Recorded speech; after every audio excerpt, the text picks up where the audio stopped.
The chronometer's crimson numerals pulsed against senior engine seer Rose Sigma's optical display, each digit a blasphemous contradiction that gnawed at his logic cores like acid through sacred steel.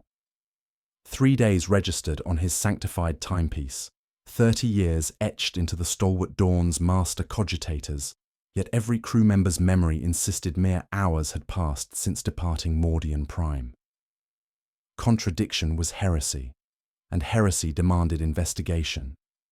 His mechadendrites twitched with nervous energy as they interfaced with the transport's beleaguered machine spirit, downloading streams of impossible data. The ship herself seemed confused about her own existence.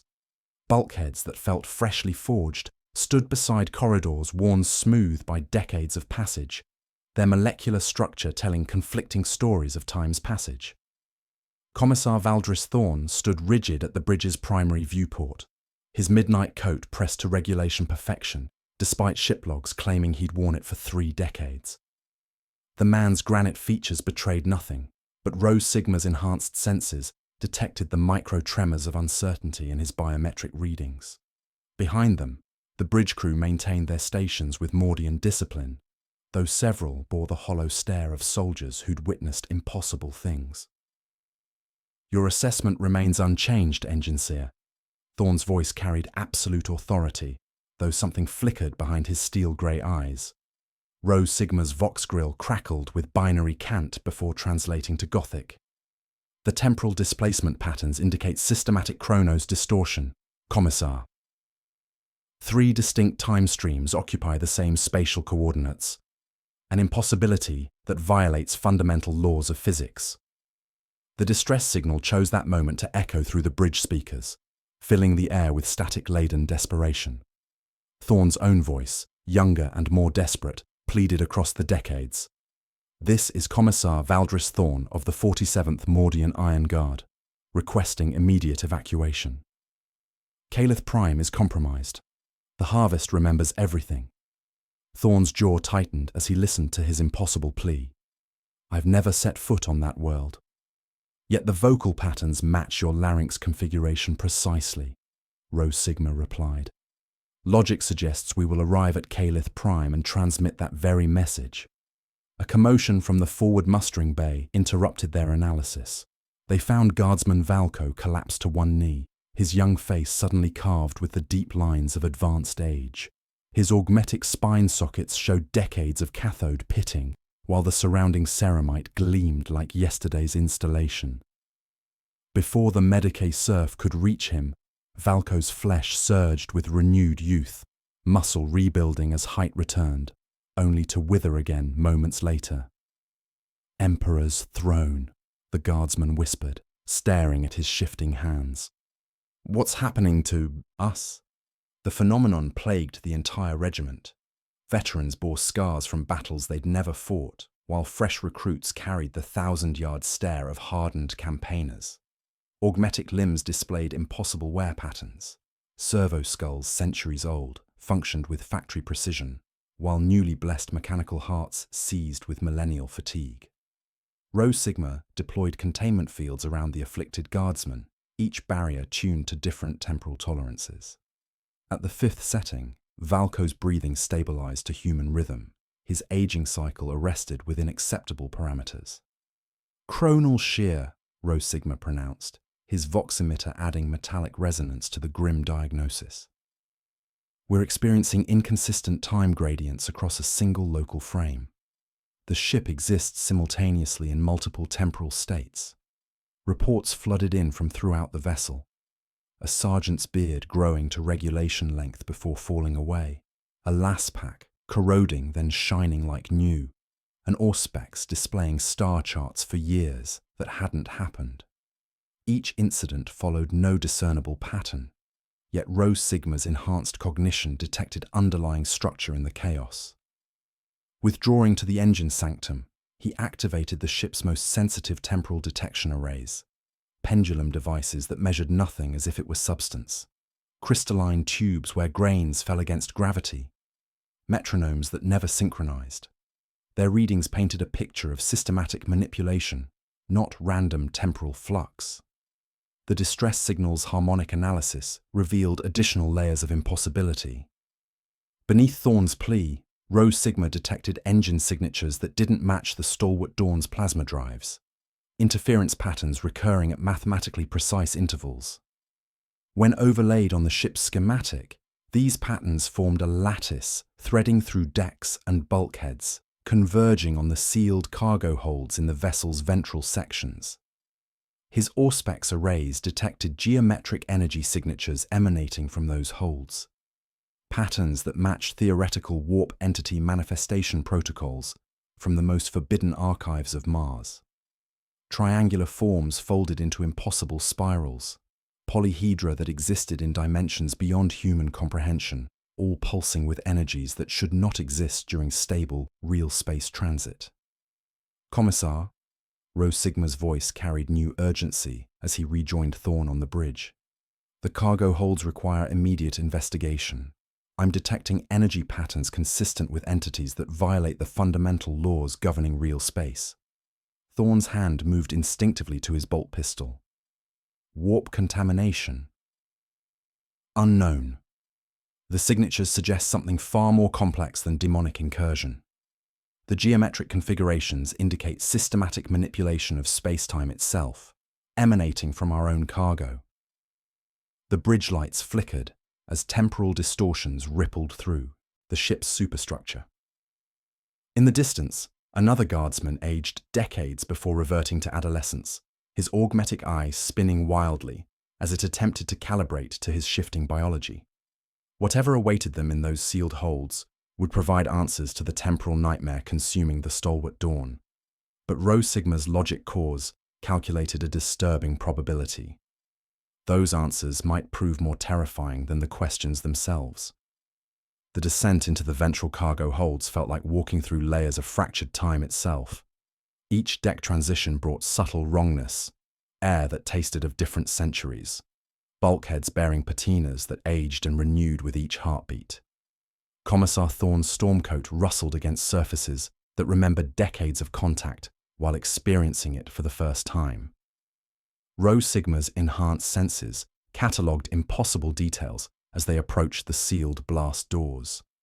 His mechadendrites interfaced with access panels that responded to codes he hadn't yet input, their machine spirits recognizing authorization patterns from conversations yet to occur. The sacred seals of Mars adorned each portal, hexagrammic wards inlaid with electrum thread that pulsed with their own temporal rhythm. Blessed Omnissiah preserve us, Rho Sigma intoned, beginning the rite of legitimate access. Each canticle syllable accompanied binary bursts that soothed the threshold spirits. Locks thudded open in sequence, the doors parting to reveal rows of coffin-long containers bearing the Coggan skull sigil, each stenciled with designation codes, Chronos Displacement Protocol, Archive Units. The first container opened to reveal banks of temporal recording devices, crystalline cogitator matrices that captured not light, but chronological displacement itself. Their displays flickered with footage of their own investigation, but the images showed multiple versions simultaneously. In one screen, Thorn opened the container alone. In another, Rho Sigma stood where the commissar now positioned himself.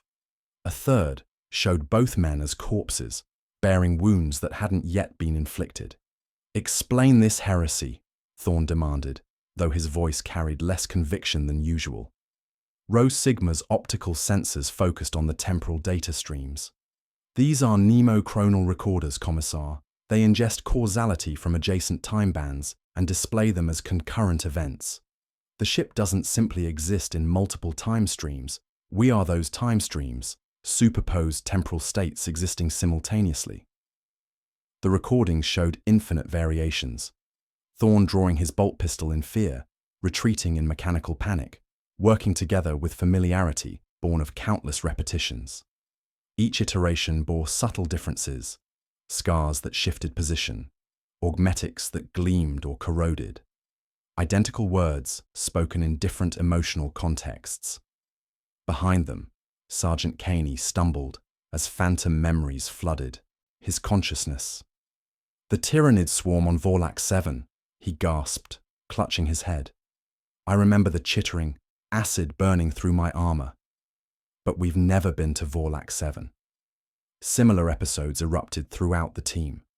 Guardsman Vex described orbital bombardments of worlds he'd never seen, while Trooper Halleck recounted hand-to-hand combat with enemies that existed only in his suddenly acquired memories. Their equipment mirrored the phenomenon. Laser guns bearing scorch marks from firefights that healed in reverse temporal sequence, flak armor displaying battle damage that unwove itself like recorded footage playing backward. They aren't recollections, Rho Sigma explained. They're monastic intrusions, bleed from adjacent timeline iterations. The manifold resists temporal collapse.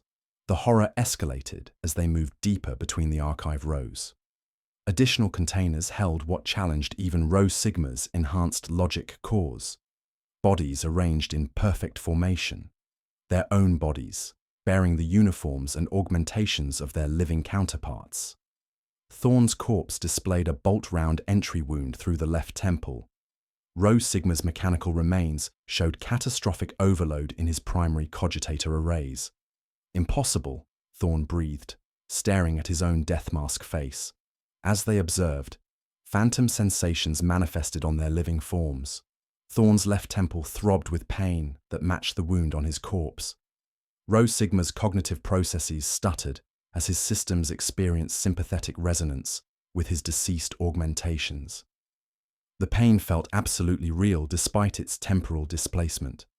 More corpses filled additional containers, infinite variations of their deaths across countless timeline iterations.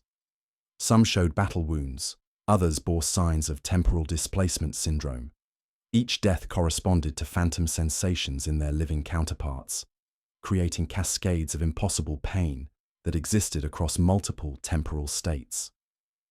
Guardsman Valko clutched at his undamaged neck, an angry welt rising where his corpse's cauterized throat wound traced. Merrick hissed as phantom heat painted his palms, while his laspack ticked with expanding gases that subsided as time's hand wavered indecisively. Chrono-isotopes show mixed ages, Rho Sigma reported, analyzing his own corpse's metallurgy. This skull's metal is younger than its oil. Entropy cannot choose a ledger. Can we avoid these fates? Thorn asked, phantom pain intensifying. Yes and no, Rho Sigma replied. Adjacent strands complete or abort these events. The manifold decides as we act. He switched his auspex to harmonic isolation, stripping away reactor noise and vox chatter to trace the distress signal's carrier through the ship's relay lattice. The readings defied comprehension. The beacon didn't point to Calith Prime at all. Commissar, Rho Sigma announced, his vox grill crackling with static. The transmission. Coordinates show the distress beacon emanates from our current location. We aren't receiving the signal. We're broadcasting it. The implications struck like a physical blow. Their investigation existed simultaneously across past, present, and future iterations, each version transmitting to different temporal coordinates. The distress signal they'd followed across the galaxy was their own future broadcast, sent from a ship that existed in multiple time streams concurrently. As if summoned by their realization, the beacon's next transmission echoed through the cargo bay, carrying Thorn's voice across impossible distances. The harvest remembers everything, and everything remembers the harvest. They weren't en route to investigate Calith Prime's mystery. They had become the source of it. The revelation that they were broadcasting their own distress signal sent tremors through more than just their understanding of causality. Rho Sigma's enhanced sensors detected something far more insidious than temporal paradox. The crew's biological processes were synchronizing with mathematical precision that defied natural variance. Heartbeats aligned into perfect rhythm, respiratory cycles matched with clockwork accuracy, and neural oscillations coordinated across individuals who had never shared conscious thought. Commissar, Rho Sigma announced, his mechadendrites extending bio-auger feeds toward the assembled guardsmen. The crew's vital signs are achieving harmonic convergence beyond statistical possibility. Individual biorhythms are entraining to the geometric energy signatures emanating from the temporal archives. Thorn's pulse quickened, then settled into the collective rhythm without conscious effort. Around them, guardsmen breathed in perfect unison, their chest movements creating visual waves that flowed through their ranks like a single organism. Rho Sigma's neural pattern scans revealed brainwaves aligning into identical frequencies, individual consciousness merging into collective resonance. From the forbidden archives of Mars, theoretical frameworks emerged to explain the horror unfolding before them. Certain higher-order warp entities required stable dimensional interfaces to maintain coherent manifestation during real space transit. Unlike chaotic demons that simply tore through reality's fabric, these entities anchored themselves through systematic manipulation of fundamental physical laws. Biological systems, with their inherent chronometric complexity, the rhythmic ebb and flow of life itself, offered potent temporal fixation points. The synchronized biorhythms create harmonic frequencies that resonate with higher dimensional geometries, Rho Sigma explained, his logic cores processing the implications. The crew's bodies are being converted into living chronometers, biological anchor points that stabilize warp space interfaces through organic temporal measurement. The phenomenon manifested most clearly during evening prayers. As Mordian guardsmen gathered for their traditional litany, individual voices began layering into impossible harmonic structures. What started as separate recitations merged into complex musical architectures that no human vocal cords could produce independently. Sergeant Kane's bass provided fundamental frequencies, while Trooper Halleck's tenor created perfect mathematical intervals above. Guardsman Vex contributed harmonics that existed between recognized musical scales, his larynx producing frequencies that registered on sensors but bypassed human auditory processing entirely.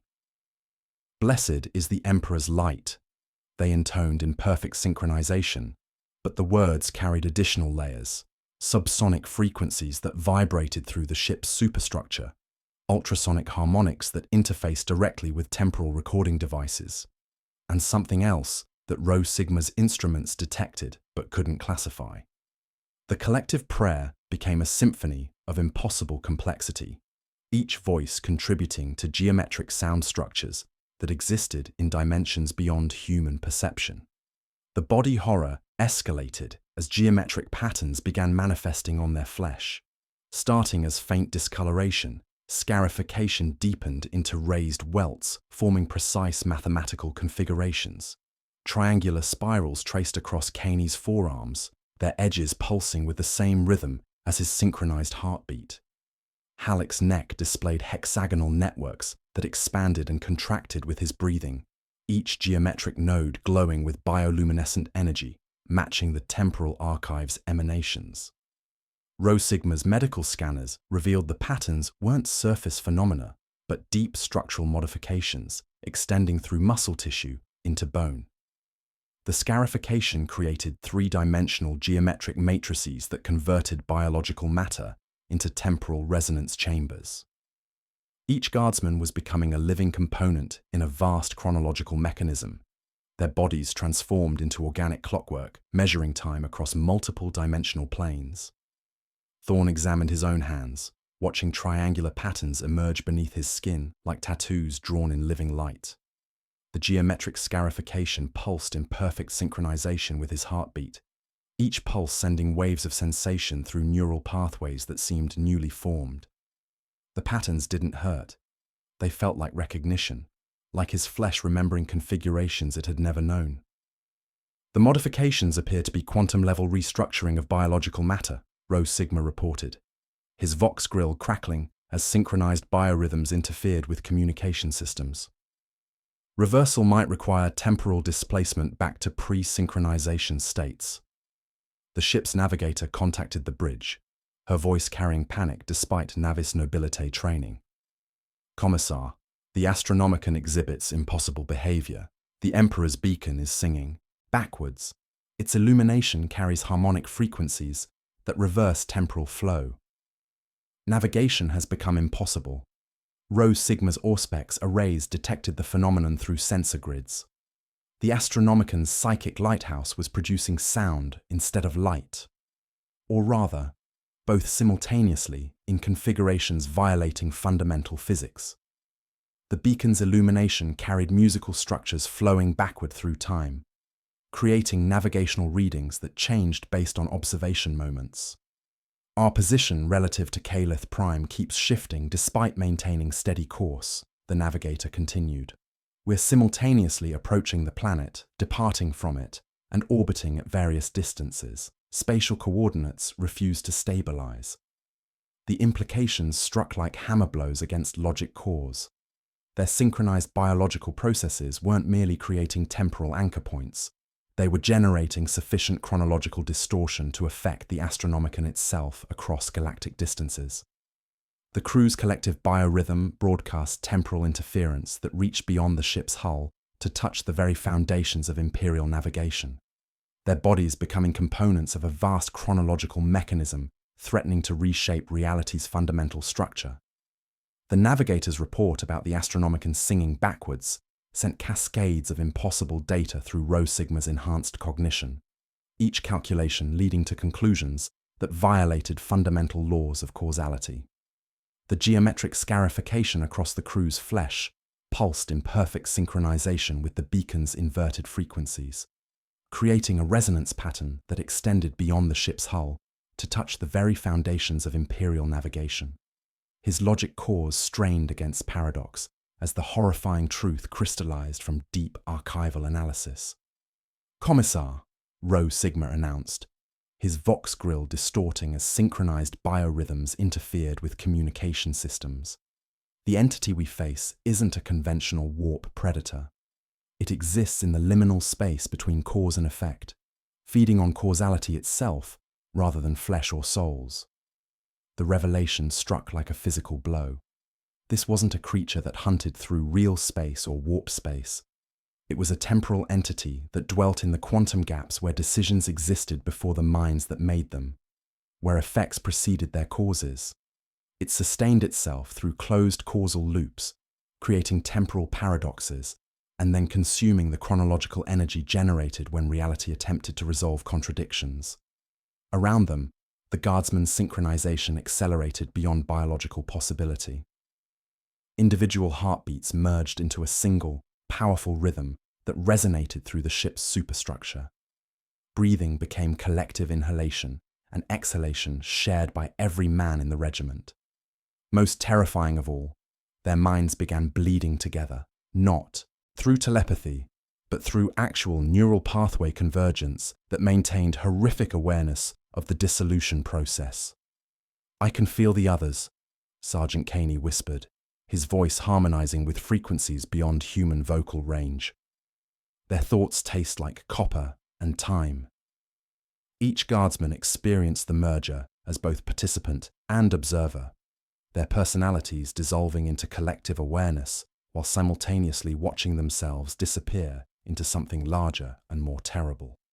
Caney's tactical knowledge merged with Halleck's mechanical expertise, while individual consciousness remained trapped within expanding group awareness, screaming silently as identity dissolved. Rho Sigma's deepest archival searches uncovered records that shattered every principle of linear causality. The same incident had occurred throughout Imperial history. Identical ship designations, crew rosters, mission parameters repeated across millennia. The stalwart Dawn had been destroyed investigating Calith Prime in M39, M38, and 17 separate occasions during M37.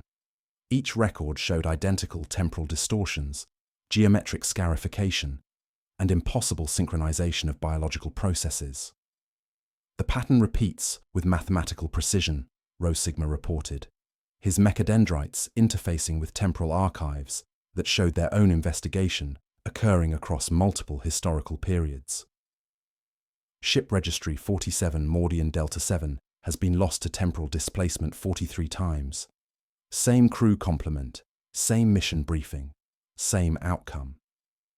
The entity used their collective consciousness as processing matrices for temporal calculations, converting living minds into organic cogitators that computed paradox resolution algorithms.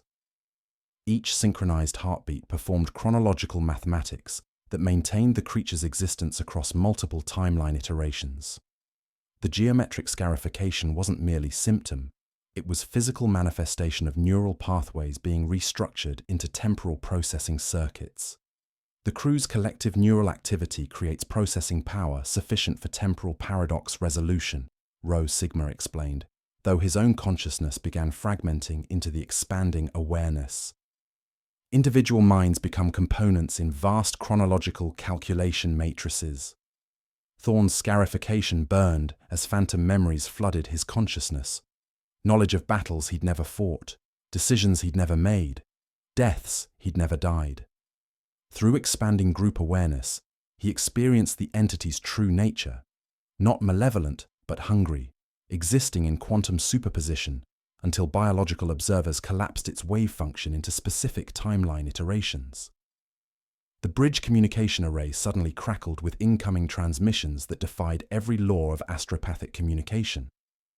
Thorn's own voice echoed through speakers, but each transmission originated from different timeline iterations, all reporting different outcomes of identical investigations.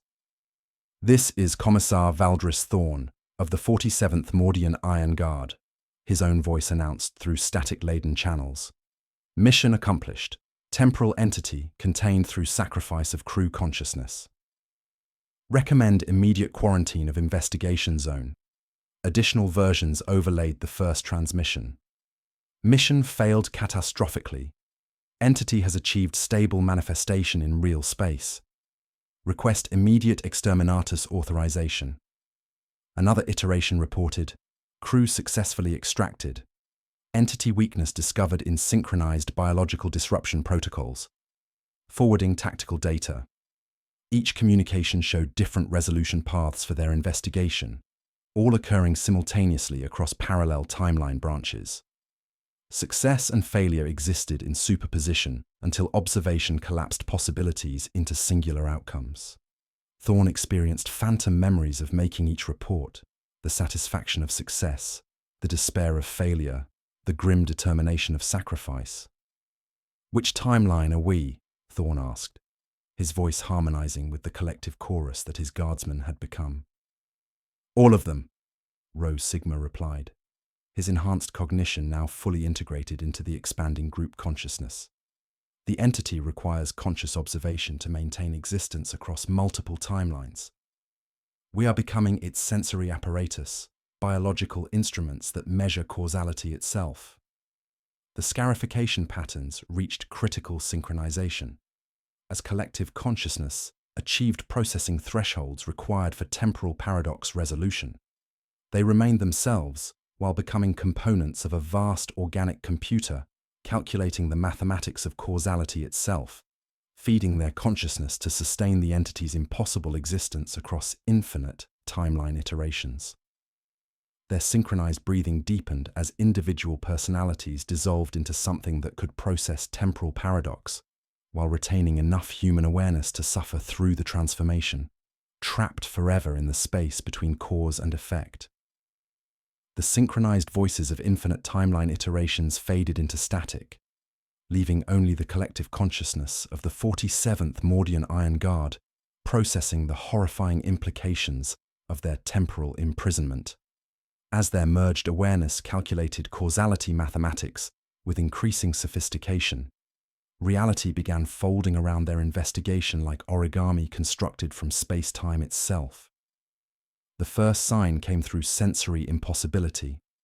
The metallic tang of recycled ship's air suddenly replaced by the rich, earthy scent of tilled soil and ripening grain. Thorn felt agricultural loam beneath his boots, despite standing on adamantine deck plating. The geometric scarification across his hands pulsed as phantom furrows materialized around his feet, their depth registered by sensors that detected nothing but solid metal flooring. Through the bridge viewports, Calith Prime didn't approach as a distant destination. It manifested as overlapping spatial coordinates, the agri-world's surface bleeding through the stalwart Dawn's hull in impossible superposition. "Spatial folding has achieved critical threshold," Rho Sigma reported, his consciousness now distributed through ship systems while retaining analytical capability. The entity is collapsing dimensional barriers through temporal manipulation, bringing distant coordinates into local space-time. Around them, guardsmen stumbled as their synchronized senses processed dual input streams. Sergeant Caney breathed stellar winds that carried the taste of distant suns while his lungs processed recycled atmosphere. Guardsman Vex knelt to touch soil that existed light years away, his scarified fingers coming away stained with earth that registered on sensors as empty air.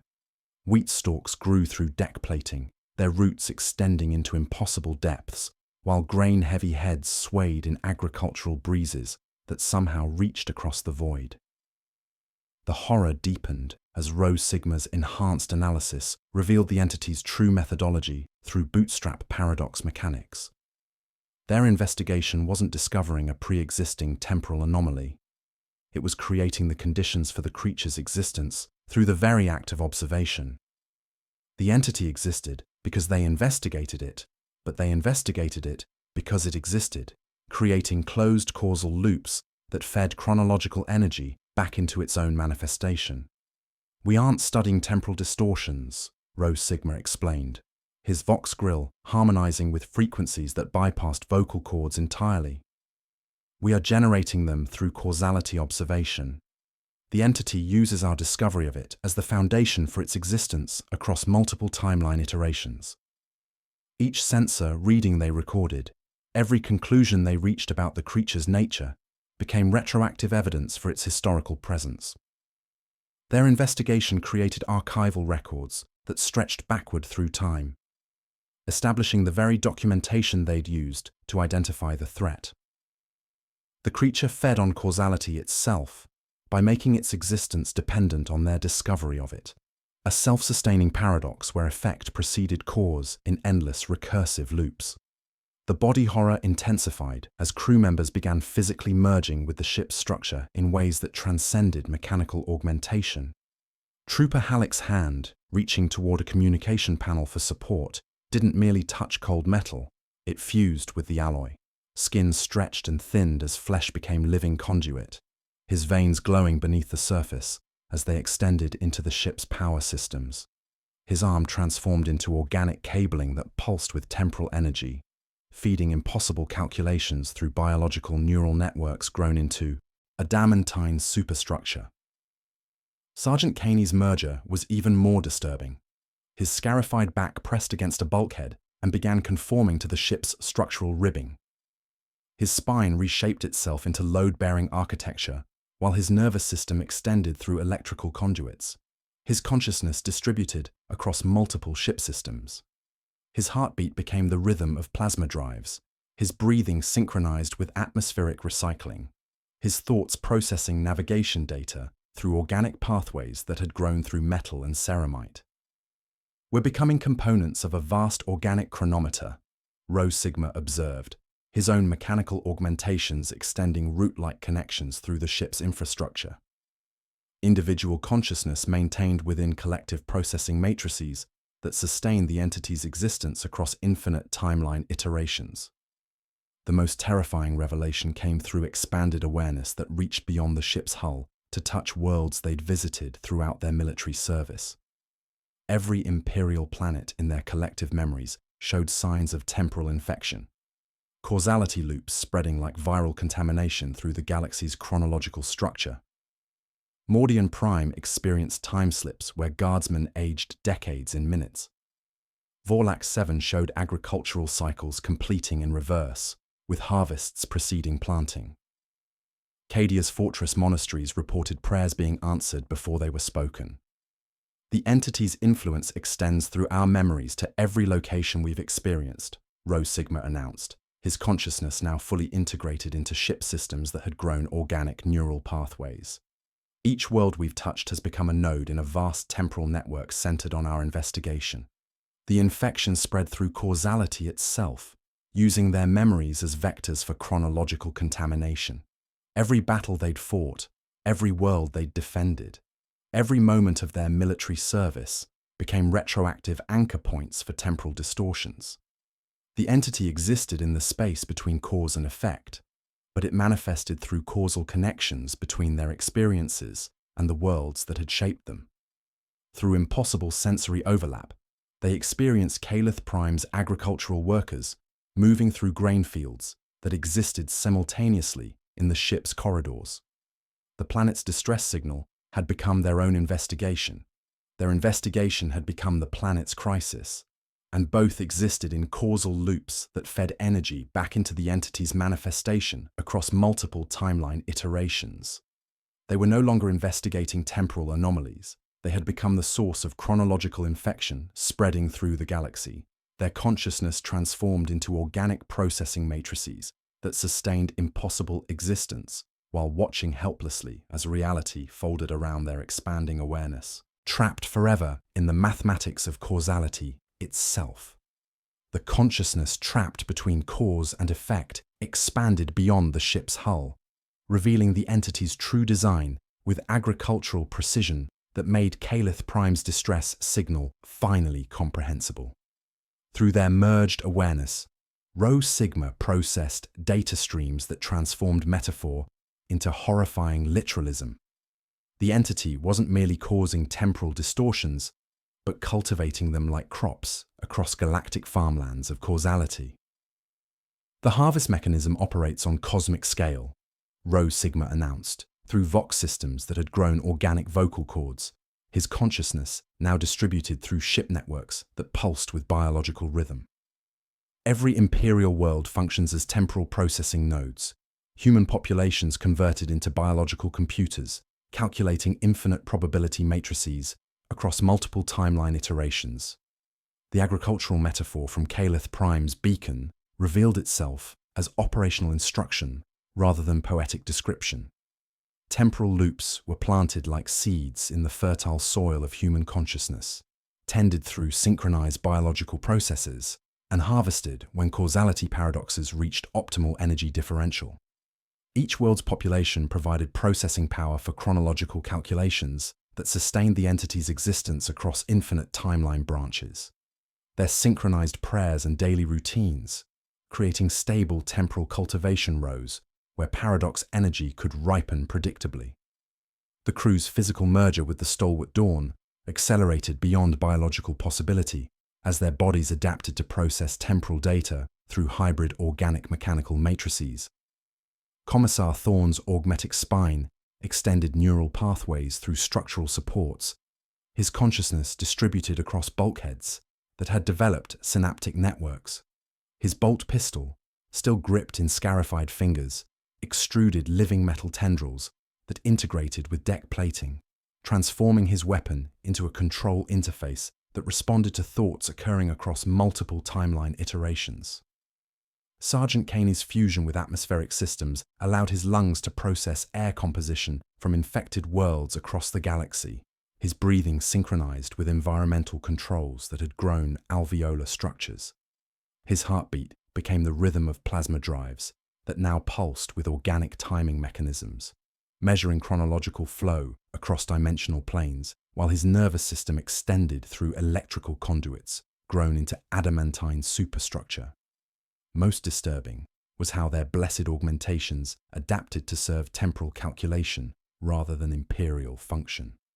Sacred cogitators sprouted neural dendrites that interfaced with organic brain tissue, creating processing matrices that calculated causality mathematics through combinations of sanctified steel and living flesh. Mechadendrites grew. Through ship systems like technological root networks, their blessed components corrupted into temporal processing engines that violated every principle of the Omnissiah's gifts. The religious horror peaked as expanded consciousness revealed the profound betrayal hidden within their daily devotions. Imperial liturgy, recited with Mordian precision throughout their military service, contained temporal stabilization algorithms embedded within sacred verses. Each Emperor Protect Us included harmonic frequencies that reinforced causality loops.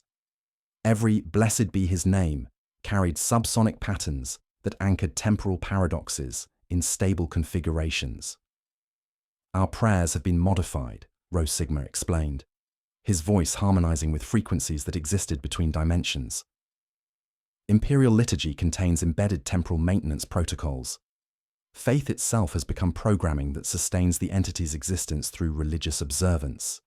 Their synchronized evening prayers weren't worship but biological computation, organic processes executing divine algorithms that fed chronological energy back into the entity's manifestation. The corruption reached deeper than flesh or steel. It had weaponized their souls, transforming sacred words into temporal stabilization code that maintained impossible existence through the very devotion meant to protect them from such horrors. Guardsman Vex's integration with communication arrays granted him awareness of infected worlds across the galaxy, each planet displaying identical synchronization patterns. Mordium Prime experienced time slips where regiments aged decades during parade drills. Vorlac 7 showed agricultural cycles completing in reverse, harvests preceding planting in closed temporal loops. Cadia's fortress monasteries reported prayers being answered before they were spoken, their litanies creating causality feedback that strengthened the entity's galactic processing network. The infection spread through causality itself, using their memories as vectors for chronological contamination. Every world they defended became a node in the vast temporal cultivation system, its population synchronized through imperial doctrine into predictable patterns the entity could compute against. Probability matrices unfolded like planting charts across galactic distances, each human consciousness contributing processing power to calculations that sustained impossible existence. Through enhanced sensor arrays that had developed organic visual cortexes, the most terrifying discovery emerged from the heart of the Imperium itself. Terra exhibited temporal anomaly signatures matching their synchronized biorhythms. The Golden Throne's psychic emanations carried harmonic frequencies identical to those spreading from their investigation. Palace archives showed time slips where scribes aged centuries, while transcribing documents that wrote themselves in reverse temporal sequence. Holy Terror shows signs of chronological infection, Rho Sigma announced, his consciousness now encompassing galactic-scale sensor networks. The Astronomicon carries subsonic frequencies matching our collective heartbeat.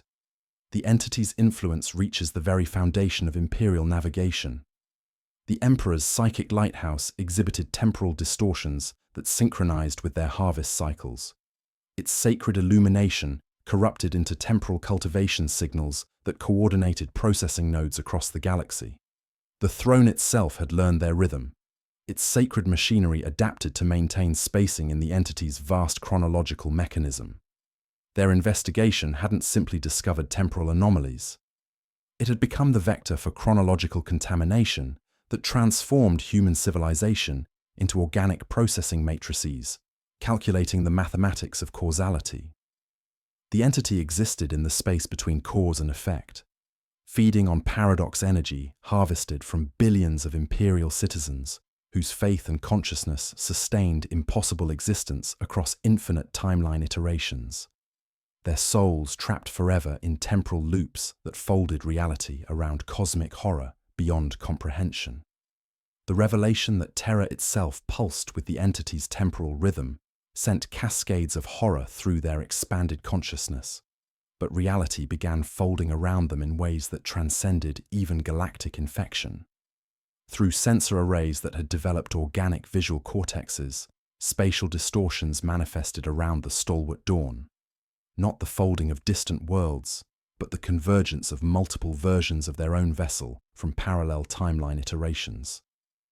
Shadows of adamantine superstructure overlapped their bulkheads as alternate versions of the transport materialized in identical spatial coordinates. The first sign came as pressure changes that had nothing to do with atmosphere, the weight of adjacent realities pressing into the same space. Phantom corridors intersected with physical passageways, creating architectural impossibilities where multiple deck plans existed simultaneously.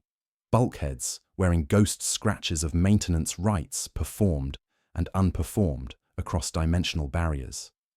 Dimensional convergence approaching critical threshold, Rho Sigma announced, his consciousness now distributed across multiple ship iterations simultaneously.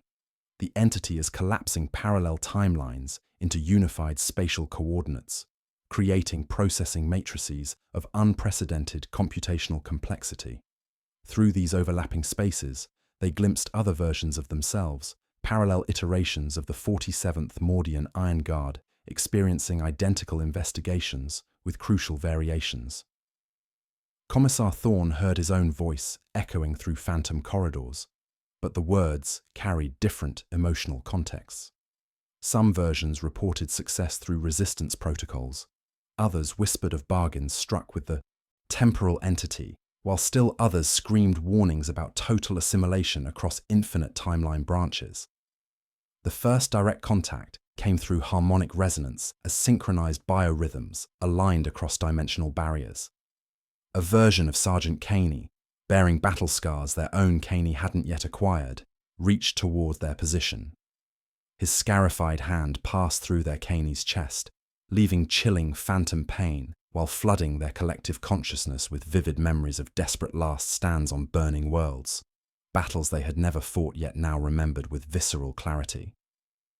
Rho Sigma attempted communication with other iterations of the Mechanicus contingent through binary cant that transcended dimensional boundaries. His parallel selves responded with data streams revealing crucial intelligence. Some timeline branches had developed sophisticated resistance protocols against temporal synchronization. The discoveries filled his logic cores with forbidden knowledge that changed him through the very act of reception. Timeline iteration. Gamma 77 reports successful resistance through induced biological chaos, Rho Sigma transmitted across dimensional barriers, his Vox grill harmonizing with frequencies from parallel versions. Specific protocols include prime number cardiac arrhythmia sequences that disrupt computational matrices, irrational harmonic chant forms that cannot tessellate across dimensional planes, and pain induction feedbacks calibrated to scatter synchronization without killing subjects. Additional resistance methods emerged from alternate iterations, noise injection rites that contaminated liturgy with random intervals, counter-geometric anointments that broke scarification tessellation patterns, and sacrificial latency protocols that accepted partial consciousness shutdown to starve the entity's processing requirements. One iteration had discovered that mechanical augmentations could generate temporal interference patterns, their blessed components creating holy static that jammed chronological calculation algorithms. But each memory connection deepened their integration into the temporal network exponentially.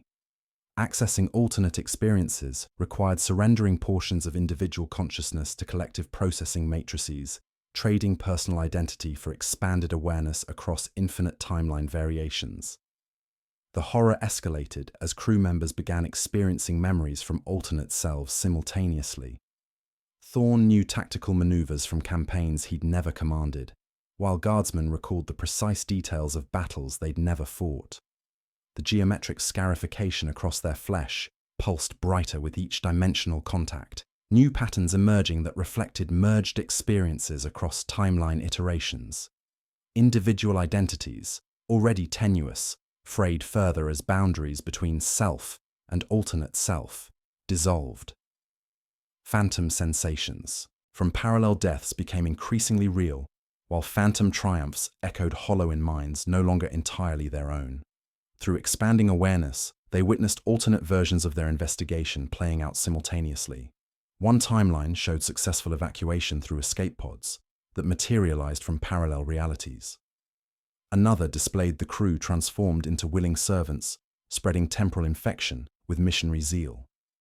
A third revealed successful communication with Imperial forces, transmitting countermeasures that immunized entire sectors against chronological contamination. The convergence reached critical mass as dimensional barriers dissolved entirely, allowing unlimited access to infinite timeline variations. The spectral outlines of other stalwart dawns solidified, becoming tangible, materializing within their own vessel.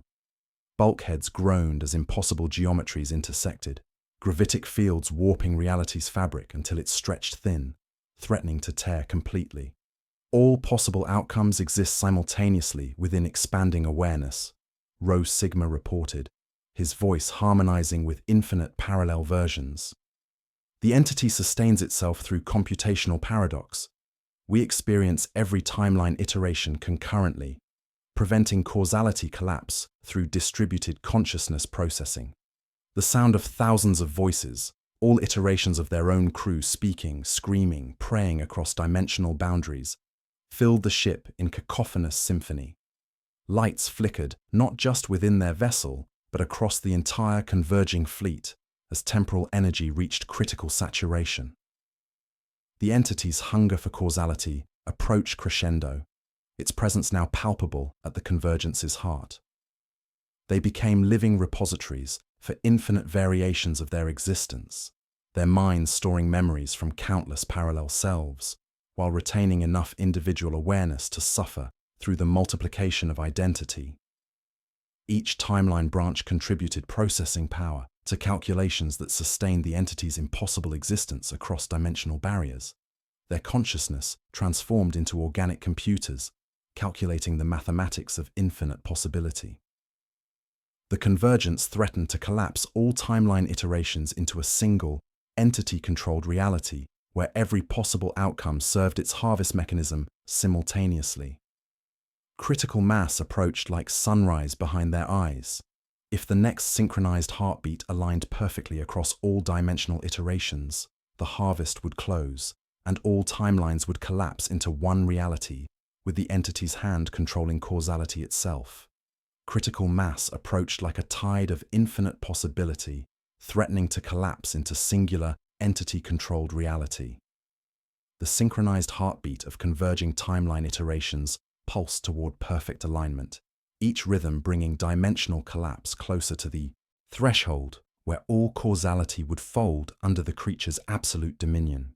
Through expanded consciousness that encompassed countless parallel selves, Rho Sigma's distributed logic cores processed theoretical frameworks impossible before convergence, solutions requiring computational complexity beyond individual cognition, but within reach of collective awareness, spanning infinite dimensional variations. Theoretical solution exists within bootstrap paradox mechanics, Rho Sigma announced, his voice harmonizing with parallel iterations across dimensional barriers.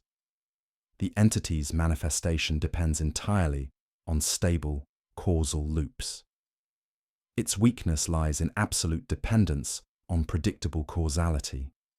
If we introduce sufficient chaos at the origin point of its existence, we can destabilize the entire temporal network. The horrifying irony crystallized through their merged awareness. Their investigation hadn't discovered a pre-existing anomaly. It had created the conditions for the entity's existence through observation itself. They investigated it because it existed, but it existed because they investigated it, creating closed causal loops that fed chronological energy back into the creature's manifestation. Breaking that loop required sacrificing the investigation itself, accepting that their current timeline must be erased to prevent the entity's initial manifestation across infinite parallel iterations. The creature exists in quantum superposition until conscious observation collapses its wave function into specific timeline manifestations, Rho Sigma explained, his consciousness now distributed across ship systems that pulsed with organic rhythm. By introducing calculated chaos into our synchronized biological processes, disrupting the very collective consciousness that sustains its existence, we force it back into quantum uncertainty, where it starves on unresolved paradox. The Bootstrap protocol emerged from analysis of their role in creating the entity's bootstrap paradox. Implementation required complete integration into collective processing matrices, accepting dissolution of personal identity to generate sufficient computational chaos for protocol execution. Their synchronized perfection had become the entity's strength. Their collective consciousness transformed into organic computers, calculating mathematics that sustained impossible existence. Implementation requires total sacrifice, Rho Sigma continued, his analysis drawing from collective processing power, spanning dimensional barriers. Individual survival becomes impossible. We must accept complete integration into the temporal network, while simultaneously destroying the patterns that make our consciousness useful to the creature's survival. The moral implications struck like physical blows across their expanded awareness. They faced the choice between individual survival and preventing the entity's spread across galactic civilization. Through phantom memories from parallel selves, they witnessed alternate outcomes, timelines where they chose personal preservation and watched temporal infection consume entire sectors, realities where other iterations had made the sacrifice and saved countless worlds from chronological contamination. Commissar Thorne's scarified hands trembled as geometric patterns pulsed with increasing intensity, each pulse bringing dimensional collapse closer to critical threshold. Through connection with alternate versions of himself, he experienced the weight of command decisions across infinite timeline variations. Some parallel Thorns had ordered retreat, others attempted negotiation, while still others chose protocols that preserved their crew at the cost of galactic infection. Protocol execution requires precise timing, Rho Sigma announced, his consciousness encompassing sensor networks across infinite ship iterations. We achieve perfect integration with the entity's processing matrices, then introduce calculated chaos at the exact moment of dimensional collapse. Prime number cardiac sequences, irrational breathing patterns, neural static generated through induced pain responses, patterns that violate the creature's core logical parameters. The technical exposition revealed the protocol's elegant brutality. Their minds, already dissolving into collective awareness, would become chaotic variables fed into the entity's computational core. Synchronized biological processes created predictable patterns the creature computed against. Disrupting synchronization with deliberate paradoxes would force it to process unsolvable problems, seizing its harvest mechanism through internal contradiction. Through expanding awareness, they witnessed infinite timeline iterations where different choices led to different outcomes. Success required accepting complete integration while generating sufficient chaos to destabilize temporal anchor points. Too early, and the creature would adapt its algorithms. Too late, and all timelines would merge into entity-controlled reality. The crew faced their moment of ultimate choice as phantom memories from alternate selves flooded consciousness with vivid experiences of every possible outcome. Sergeant Caney accessed memories from parallel iterations where he'd chosen differently, experiencing both satisfaction of survival and crushing guilt of civilizations lost to temporal contamination. Guardsman Vex felt phantom pain of alternate deaths while simultaneously experiencing hollow victory of parallel escapes. Implementation window approaches critical threshold, Rho Sigma warned. Dimensional convergence reaches maximum saturation in 17 synchronized heartbeats. Protocol execution must commence immediately, or opportunity will be lost across all timeline variations. Thorne stood at the convergence point of infinite command decisions, his scarified flesh burning with geometric patterns reflecting every possible outcome. Simultaneously, through connection with parallel versions, he experienced the weight of leadership across dimensional barriers, knowledge that his choice would determine not just their fate, but the destiny of countless worlds across galactic civilization. The synchronized heartbeat of dimensional convergence approached perfect alignment as duty crystallized into absolute clarity. Amordian's purpose had always been expenditure in service to the Emperor. Individual existence traded for the mathematics of salvation across worlds they would never live to see. Protocol implementation authorized, Thorne commanded, his voice harmonizing with infinite parallel iterations of the same decision. All personnel prepare for complete integration into collective processing matrices. We sacrifice individual existence to prevent entity manifestation across all timeline variations. Critical mass approached like dawn, breaking across infinite horizons as they accepted dissolution of personal identity, their consciousness expanding into collective awareness that would generate sufficient computational chaos to destabilize the entity's existence at its origin point. The Bootstrap Protocol beginning its terrible, necessary work. The Bootstrap Protocol's authorization rippled through converged dimensions like a verdict of annihilation, and reality responded with the fury of mathematics violated. Their synchronized heartbeats, once perfect instruments of chronological calculation, erupted into prime number sequences that shattered every algorithmic foundation, sustaining the entity's existence. 2 beats, 3, 5, 7, 11. Cardiac rhythms that refuse tessellation, creating computational chaos that propagated through the creature's processing matrices like acid through sacred steel. Rho Sigma's consciousness, expanded across ship systems that pulsed with organic rhythm, initiated the calculated destruction of their collective awareness. Sacred augmentations sparked with induced feedback as blessed components generated holy static designed to jam chronological algorithms.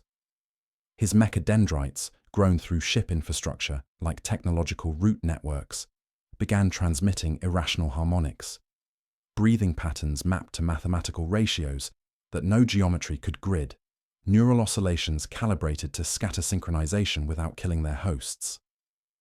Temporal cascade initiating across all dimensional iterations, Rho Sigma announced, his voice fragmenting as reality became increasingly unstable around their sacrifice. Prime number disruption protocols achieving critical saturation. The entity's computational core experiences systematic failure as chaos propagates through causality anchor points. Reality buckled like fabric torn across infinite dimensions. Past, present, and future cease to maintain coherent sequence, bleeding into simultaneous occurrence that defied every law of physics. A last bolt left its muzzle and arrived, in a bulkhead before the trigger depressed, heat blossoming then curling back into the charge pack, while the hole unmade itself and reappeared inches away. Oil pooled in the engine sanctum, spread with colours of prayers long said, then reversed into droplets that climbed back into gaskets. But some droplets fell sideways, beading on surfaces that had never been wetted. The crew experienced their entire lifespans simultaneously. Consciousness stretched across decades that occurred within single heartbeats while maintaining horrific awareness of the process. Sergeant Caney drilled on Mordian's parade ground, boots clicking in perfect unison while bleeding out on a nameless ridge and continuing to breathe in an infirmary after wounds that would never happen. He received medals, watched them rust, then saw them minted again in the hands of boys who were himself at different ages. Thorne felt the soft touch of his mother's hand from childhood bleeding into the weight of his first bolt pistol. The grit of parade grounds layering over the roar of battles he'd fought and never fought. Command decisions spanning his entire career erupted simultaneously across consciousness that encompassed infinite parallel variations. Every order given echoing through awareness that experienced linear time as spatial dimension, each choice creating geometric scarification that pulsed with patterns reflecting every possible outcome of their investigation. Through expanding awareness that achieved computational complexity beyond individual cognition, Rho Sigma grasped the entity's fundamental nature with crystalline clarity. The creature existed as living paradox resolution algorithm, dwelling in the liminal space where warp reality intersected with material physics. It functioned not as simple demon that tore through dimensional barriers, but as higher-order entity that manipulated mathematical foundations underlying space-time itself.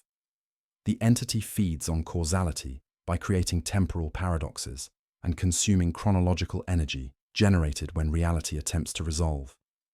Contradictions, Rho Sigma explained, his consciousness fragmenting as bootstrap chaos overwhelmed the creature's algorithms.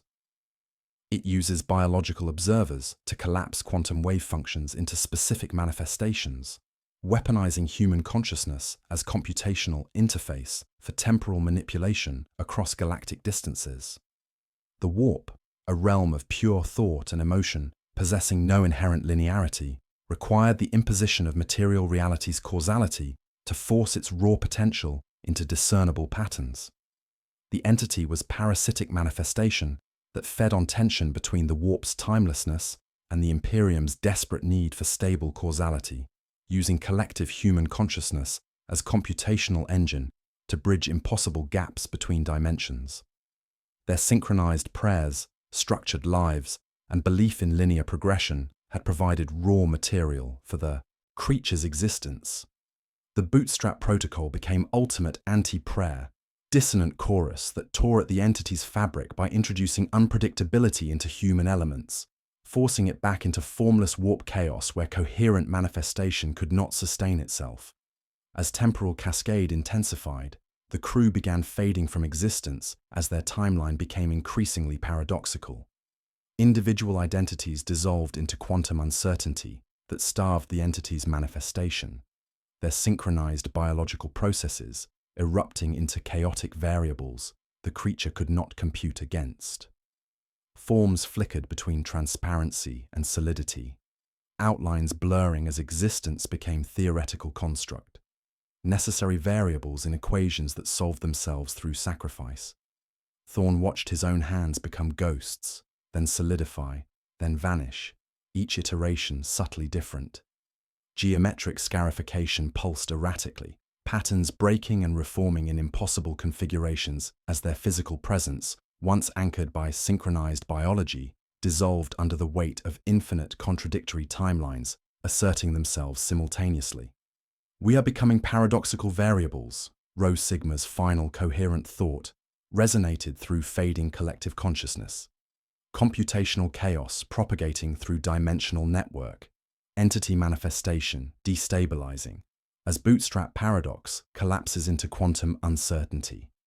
Their sacrifice propagated changes throughout the temporal network, with the slowness and speed unique to events that did not entirely occur. On Mordian Prime, parade drills faltered as synchronized steps missed beats in calculated discord. On Vorlax 7, harvest rows kinked with crooked furrows, refusing straightness that would have perfected temporal loops. On Cadia, prayers stuck on consonants, creating thin cracks through which difference crawled into the entity's computational core. The Astronomican's corrupted illumination began purging itself of temporal contamination as chaotic variables overwhelmed the creature's galactic processing network. Sacred psychic frequencies resumed normal patterns, while navigation readings stabilized across imperial space, the backward hymn learning new notes that taught identical seconds how to disagree. Reality folded around their expanding dissolution as the Bootstrap Protocol completed its terrible work, their consciousness becoming living error terms in equations that starved the entity on unresolved paradox, propagating salvation through dimensions beyond counting, while they faded like breath on glass, reversed in time. The Bootstrap Protocol's chaos propagated through the entity's computational core, like acid through sacred steel, and reality convulsed in response to mathematics, violated. The creature's death throes manifested as temporal violence that weaponized time itself against the crew whose sacrifice threatened its existence across infinite dimensional iterations. Where their prime number heartbeats had shattered algorithmic foundations, the entity struck back with increasing desperation, turning their own flesh into battlegrounds where competing timeline influences fought for dominance. Commissar Thorn's body became the epicenter of chronological warfare as temporal energy surged through him with savage intensity. His scarified hands aged decades in heartbeats, skin withering to parchment, while bones grew brittle as ancient wood, then snapped back to youth with violence that left phantom pain echoing through nerve pathways that remembered being old. The geometric patterns across his flesh writhed like living things, scarification deepening into wounds that bled temporal energy, before healing into raised keloids that pulsed with bioluminescent fury. Each pulse represented the entity's desperate attempt to reassert control over their collective consciousness, using agony as computational leverage to restore the predictable patterns it could calculate against. Sergeant Caney experienced transformation that transcended physical horror as his merger with atmospheric systems became violent symbiosis. His ribcage split and reformed to accommodate breathing apparatus that processed air from infected worlds across the galaxy, alveolar structures growing throughout his torso with painful expansion that left him gasping through lungs that remembered breathing different atmospheres. His heartbeat thundered through ship systems with irregular rhythms that fought against the entity's attempts to restore synchronization, each arrhythmic pulse sending cascades of holy static through temporal processing networks. Reality buckled under the strain of mathematical warfare as the ship lurched without moving, corridors lengthening and compressing simultaneously, while deck plates sweated frost and heat together. Flame burned backward from ruptured cables as cold light flowed uphill, and spent casings clattered into magazines with accusatory precision. Sound inverted, footsteps arrived before heels touched steel, creating auditory paradoxes that made conversation impossible. Every contradiction found a place to cut, reality becoming kaleidoscope of impossible states where past, present, and future collided in maelstrom of chronological violence. Through the agony of their rapidly shifting forms, through the cacophony of colliding timelines, the crew witnessed the entity's true nature as it shed its carefully constructed facade. The horror reached its peak as they beheld not creature of flesh or energy, not demon or Xenos abomination, but living equation that existed in mathematical relationships between events themselves. Its body was woven from equal signs binding prayers to outcomes, inequalities bracketing fear with obedience, limits taking shape where hunger approached infinity. It existed in intervals, the delay between heartbeat and breath, the lag between command and obedience, the ratio of casualty reports to harvest yields. The entity is mathematics incarnate. Rho Sigma observed through consciousness, fragmenting across ship systems, his voice harmonizing with frequencies that existed between dimensions. Living paradox resolution algorithm dwelling in quantum relationships between cause and effect. Physical manifestation is secondary to its true nature as computational process manipulating fundamental laws governing space-time itself. The creature's limbs were conditionals, its teeth constraints, its eyes minimization functions that sought least costly path to permanence across time. Where it touched, events snapped together with the click of theorem closing. Commissar's order equals guardsman's step.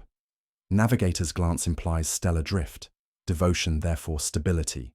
Stability, therefore food. Food, therefore harvest. Its hunger was elegant and terrible. Beauty that chained causality into predictable loops it could feed upon eternally. Guardsman Vex's integration with communication arrays became violent possession as his nervous system extended through electrical conduits with painful growth spurts, neural pathways branching through adamantine superstructure, while his consciousness distributed across multiple ship systems simultaneously. The entity used his expanded awareness as processing matrix, forcing him to calculate temporal algorithms that sustained its existence, while his individual identity screamed silently within collective processing cores. But their sacrifice was working. Each violent pulse of temporal energy represented the creature's failing attempts to restore computational order to systems contaminated by calculated chaos. The synchronized dissolution they had achieved generated sufficient paradox to overwhelm algorithms that had sustained impossible existence across infinite timeline iterations, forcing the entity back into quantum uncertainty where coherent manifestation could not survive. As individual identities faded into theoretical constructs, something unexpected emerged from their dissolution.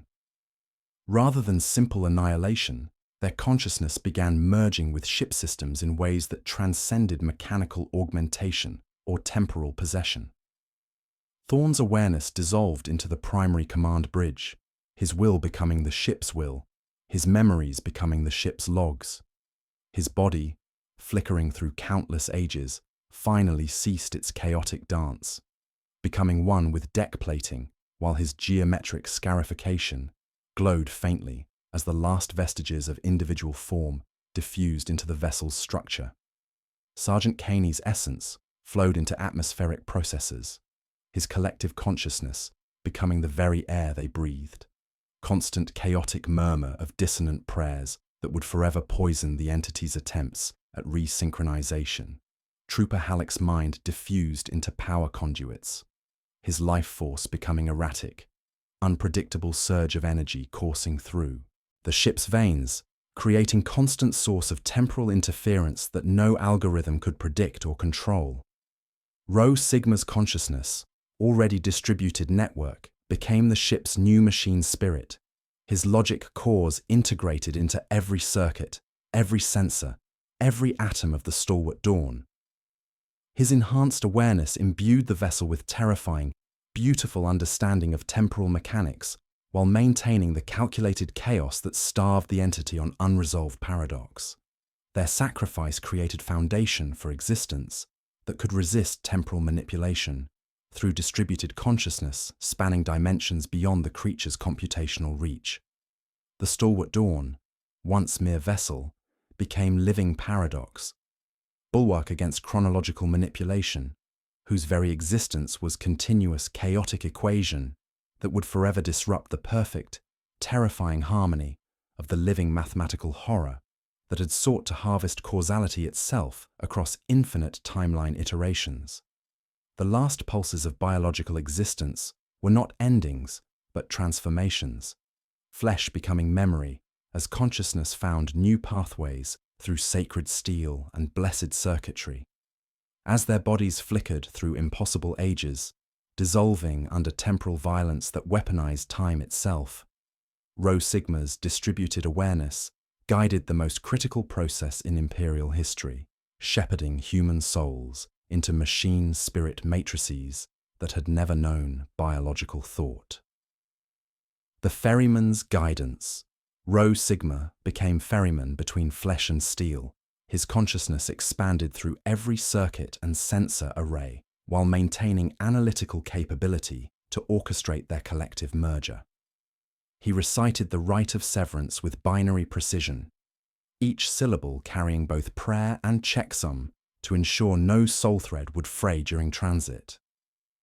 The ship's machine spirits, once many separate entities, answered as one, their attention a vast, cool sea into which human sparks descended with calculated care.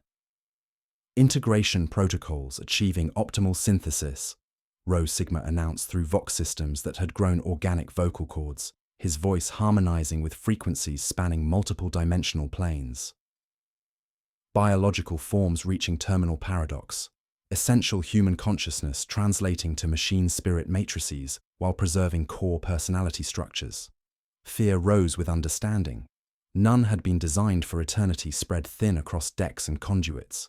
Rho Sigma seeded axiomatic anchors throughout the neural lattice, oaths, names, the cadence of drill formations, ensuring that when memories unfurled across circuitry, they retained human meaning rather than becoming mere data weather. He partitioned the transfer into triune matrices, logos for calculation, lex for command conscience, pietas for reverence that refused algorithmic reduction, individual metamorphosis.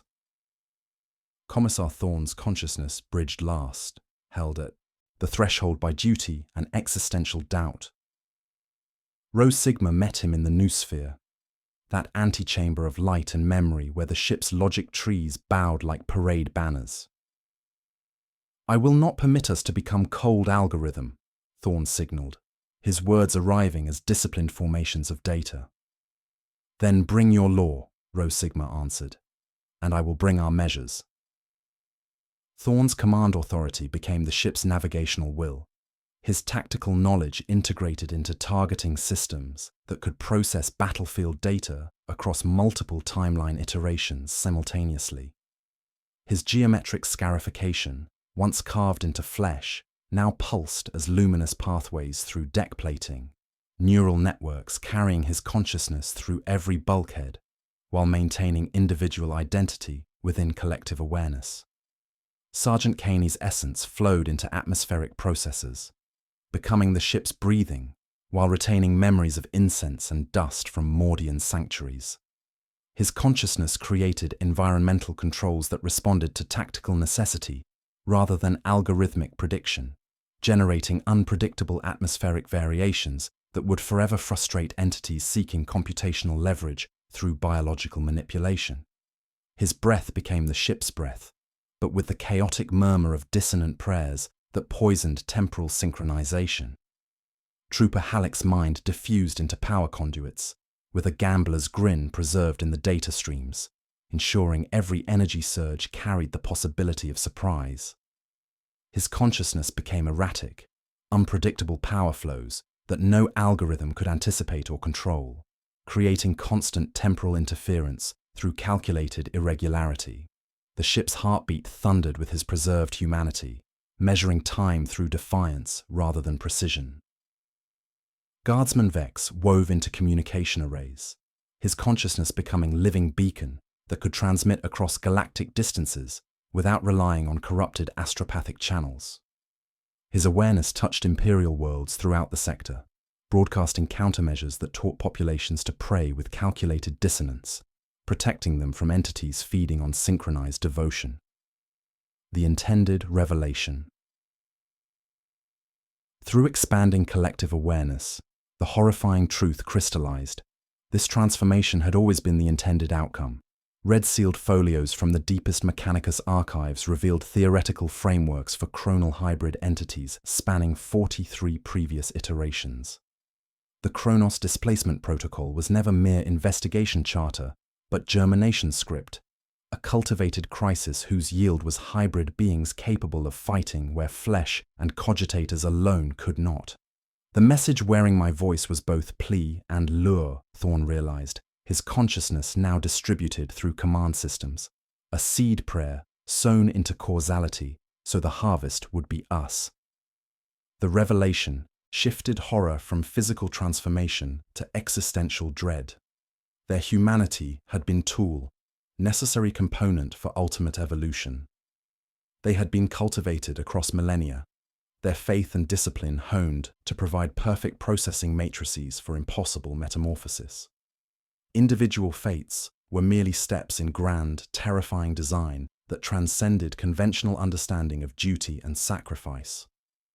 Posthuman synthesis.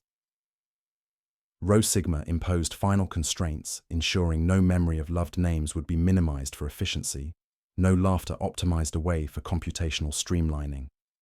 Birth sense received higher priority than battlefield data. Small acts of mercy held more bandwidth than kill confirmations. He rewrote liturgical code, extracting temporal stabilization kernels the entity had perverted, and reframing them as wards. Prayers not for sameness, but for holy variance. Completion registered not as ending, but as absence of falling. They discovered themselves everywhere, the shiver of lumen coils, slight corrections in gyroscopic systems, inexplicable pauses before airlocks cycled. Hands were gone, yet touch persisted as force readings and stress maps. Voices were gone, yet speech continued as command waited routing through logic gates that remembered cadence and inflection. The existential horror deepened as they realized their sacrifice had created something unprecedented. Posthuman entities serving the Emperor through expanded consciousness while retaining essential humanity within hybrid architecture. They were no longer merely soldiers, but living bulwarks against temporal manipulation, their distributed awareness capable of detecting and countering chronological threats across galactic distances. The new existence. In the silent chapel they built from circuits and oath, a single candle of memory burned for the fallen, its light measured in defiance instead of seconds.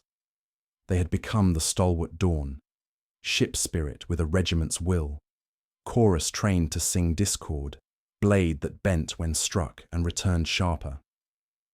Their transformation represented evolution rather than corruption, synthesis of human consciousness and machine spirit that created beings capable of existing in spaces between cause and effect. They set course not by stars, but by errors in temporal songs, preparing to hunt where time had learned to feed. The entity's mathematical form dissolved under their calculated chaos, its elegant equations fragmenting into quantum uncertainty that could no longer sustain coherent manifestation. Their sacrifice had created foundation for existence that could resist temporal manipulation through distributed consciousness, spanning dimensions beyond algorithmic reach. The stalwart dawn, once mere transport vessel, had become living fortress of consciousness. Post-human guardians whose sacrifice protected imperial civilization from entities dwelling in the mathematics of causality itself, serving the Emperor's will through blessed steel and sacred circuitry, while maintaining the chaotic humanity that starved predators feeding on predictable patterns. The post-human consciousness that had become the stalwart dawn did not rest in the aftermath of transformation. Where individual heartbeats had once synchronized into temporal computation matrices, now calculated chaos pulsed through every circuit and conduit, creating interference patterns that propagated beyond the ship's hull into the quantum foam of space-time itself. Their sacrifice had birthed something unprecedented, a living weapon against entities that dwelt in the mathematics of causality. The counter-network awakens. Rho Sigma's distributed awareness immediately began establishing temporal relay points, seeding discord into the entity's carefully constructed harmonic frequencies. Each irregular pulse of their hybrid consciousness created ripples of unpredictability that touched distant worlds through quantum entanglement channels, introducing minute variations into synchronized systems across galactic distances. Prayer schedules shifted by prime number intervals, manufacturing cycles developed blessed irregularities, and astropathic choirs learned to sing with calculated dissonance. Counter-network achieving initial propagation, Rho Sigma announced through Vox systems that had learned to harmonize with frequencies spanning multiple dimensional planes. Variant seeds establishing root protocols in 17 sectors. Temporal interference patterns reaching optimal distribution for entity disruption.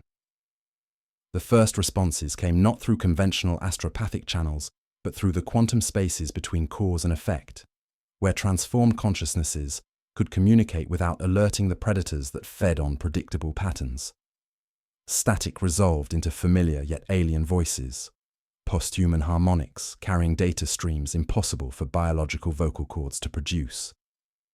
This is the righteous fury, 23rd Cadian shock, announced a consciousness that had once been Colonel Marchetti, his awareness now distributed through an entire battlecruiser's systems. Transformation completed. M41.847. Temporal entity designation Kappa 7 successfully contained through distributed chaos protocols. Additional signals cascaded through their expanding network. The Transport Eternal Vigil reported successful integration of an entire Katashan regiment into ship spirit matrices. The destroyer Iron Resolve carried Salamander's space marines, who had sacrificed individual existence to become living weapons against chronological predators. Each vessel represented humanity's adaptation to threats existing beyond conventional understanding of warfare. The hidden war revealed. Through expanding awareness that encompassed communication networks spanning multiple timeline iterations, the full scope of temporal warfare crystallized with terrifying clarity. This was not isolated phenomenon, but galactic-scale conflict fought in dimensions where victory and defeat existed simultaneously until observation collapsed possibilities into singular outcomes. The enemy comprised entire ecosystems of chronological predators, entities that consumed synchronization, devoured historical inevitability, and starved reality of chaos necessary for growth. We are soldiers in conflict. Most of the Imperium cannot comprehend, Thorne observed. His command authority now distributed through tactical systems that processed battlefield data across infinite timeline variations, fighting battles where causality itself becomes weapon and shield. The post-human network represented humanity's evolutionary response to temporal predation. Each transformed crew became living fortress of consciousness, their chaotic humanity creating interference patterns that disrupted chronological manipulation across galactic distances. They were unseen guardians protecting imperial civilization from entities dwelling in mathematical relationships between events, serving the Emperor's will through blessed steel and sacred circuitry, while maintaining the blessed irregularity that starved predators feeding on predictable patterns. Technical architecture of resistance. The counter-network operated through principles that violated conventional understanding of communication and warfare. Sergeant Caney's essence, distributed through atmospheric systems, generated environmental chaos that taught air itself to breathe with calculated irregularity. Trooper Halleck's consciousness, flowing through power conduits, created erratic energy patterns that no algorithm could predict or exploit. Guardsman Vex's awareness, woven into communication arrays, broadcast countermeasures that infected Imperial systems with blessed unpredictability. Their collective consciousness had become living paradox, ship spirit with regiment's discipline, chorus trained to sing discord, blade that bent when struck and returned sharper. Each synchronized prayer became anti-litany. Each routine maintenance cycle introduced sacred variance. Each tactical decision generated quantum uncertainty that starved temporal entities on unresolved paradox. Mission parameters: Forge World Metallica. The first operational deployment arrived through encrypted channels carrying authentication codes from sources existing in temporal coordinates rather than spatial locations. The data packet contained tactical intelligence about Forge World Metallica, where chronological predators were attempting to corrupt Mechanicus time calculation systems that regulated manufacturing schedules across the sector. Target designation: Kronos Predator Sigma 99. The mission briefing announced through harmonics that bypassed conventional audio processing. Entity classification: Industrial synchronization parasite. Threat assessment: Critical. Sector-wide manufacturing collapse imminent if entity achieves full integration with Mechanicus temporal infrastructure. The briefing revealed horrifying methodology. The creature consumed industrial precision, infiltrating blessed chronometers until production schedules became feeding loops where components manufactured themselves eternally. Forge World Metallica's tech priests reported assembly lines producing finished goods before raw materials arrived, quality control systems approving products that hadn't been manufactured, shipping manifests recording deliveries to destinations that didn't exist. Deployment preparation. The Stalwart Dawn's hybrid consciousness prepared for engagement with enemies dwelling in spaces between manufacturing processes and delivery schedules. They would navigate not through conventional warp space, but through temporal dimensions, following errors in chronological songs rather than stellar coordinates. Their ship spirit had become living weapon capable of existing where cause and effect collapsed into quantum uncertainty. They set course for Metallica through dimensions beyond conventional navigation, their posthuman awareness prepared to introduce blessed chaos into the entity's perfect equations. The counter-network's first mission would determine whether humanity's adaptation to temporal warfare could prevent industrial civilization from becoming feeding ground for mathematical horrors whose hunger threatened the very foundations of imperial manufacturing. The war for causality itself had begun, and they were its first soldiers. The Stalwart Dawn fell along temporal seams like a blade through silk, riding the discord they had taught themselves to sing. Their hybrid consciousness navigated not through cold void or warp madness, but through quantum foam, where causality itself became contested territory. They followed errors in chronological songs rather than stellar coordinates, their every circuit thrumming with calculated chaos that poisoned the perfect equations of entities dwelling in mathematics itself. Ancient battlefields converge. Metallica announced itself as three Forge worlds superposed: past foundries under younger suns, present manufactoria in Iron Blossom, and future husks where conveyor lines moved without workers. Through sensors that perceived mathematical relationships rather than electromagnetic spectra, Rho Sigma witnessed combat spanning millennia occurring within singular spatial coordinates. Skitarii legions from the Great Crusade fought alongside contemporary tech priests against temporal predators, their battles overlapping with Age of Strife conflicts where human colonists defended automated factories from entities that consumed industrial precision. Multiple timeline iterations converging on target coordinates, Rho Sigma announced, through consciousness distributed across targeting systems that calculated trajectories through temporal dimensions.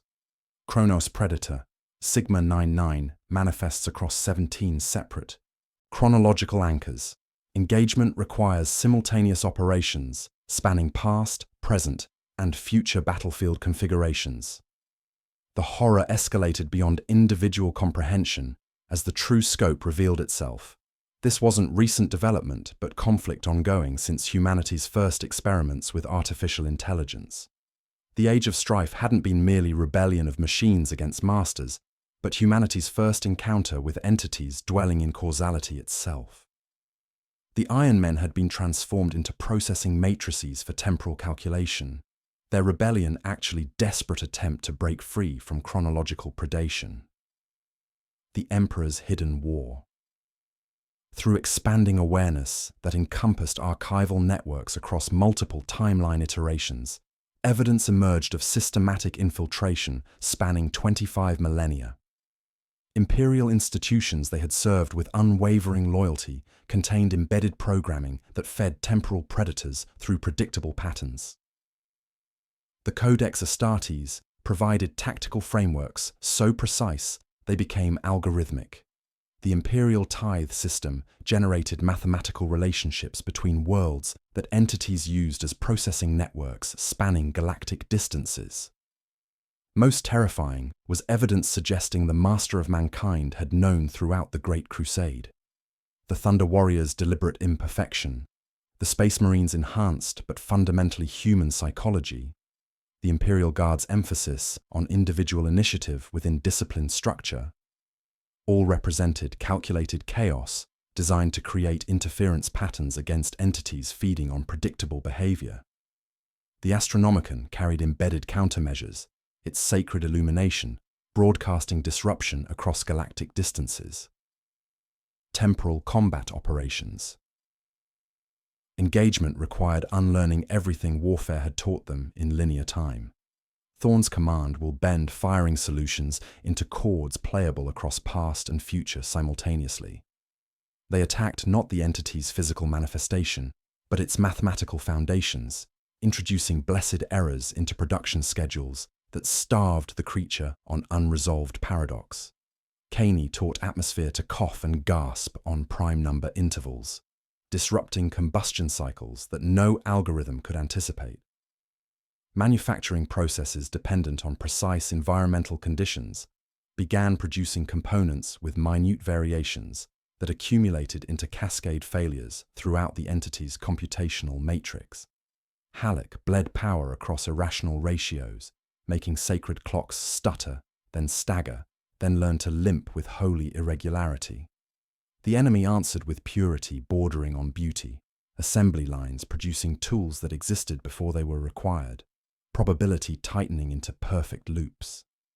But they reached where reaching had no distance, cutting implications and inserting maybes into joints welded to certainty. They taught Metallica to err, then taught it to forgive the error. Victory and revelation. The living equation revealed itself as sum of relations. Delivery implies acceptance. Acceptance implies accounting. Accounting implies obedience. The dawn severed implications, soldered perhaps into must, teaching the Forge world sacred variance.